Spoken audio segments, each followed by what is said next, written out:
হ্যাঁ, এবার কেমন হয়েছে? আমার থেকে কি আপনার এরকম মোটা মনে হয় নাকি? আজও পীড়িত তো আপনি। হ্যাঁ, কত কিছু মনে হয় আপনারা দেখলে, প্রথমত ওয়েমেন কথা কম বুঝেন, বেশি কথা কম, এগুলো আর কি। হেই, আপনি কি কিছু বললেন আমাকে? না না না, আমি আর কি বলবো, আপনি টাকার ও, একটু বাড়াই টাকা দিলে লাগবে? হইতো আর কি। আচ্ছা, দাঁড়ান দিচ্ছি। আপনাকে নিয়ে না আমিও পারি না।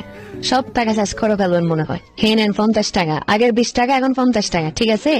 আচ্ছা আচ্ছা, সমস্যা নাই। साला ये दुख का खत्म नहीं होता बे। দেখেন, ও, এটা কি? আমি কি ভ্যাকসিন খাওয়ান নাকি বডি বিল্ডার বানাই দিচ্ছেন? আপনাকে কিন্তু জোশ লাগছে, সত্যি জোশ লাগছে। আবার এডিট করেন?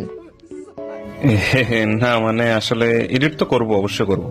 তাহলে করেন না, এত সময় নষ্ট করার কি আছে? করেন। আচ্ছা আচ্ছা, করছি করছি। এবার হয়েছে না? এখন ঠিক আছে। কত পুরা সুন্দর লাগে এখন। দিয়ে দেবো? হ্যাঁ, আমার হোয়াটসঅ্যাপে দেন। দিয়ে দিছি। ওকে ওকে, আজকে উঠি। Good job. হাত মিলে যান না।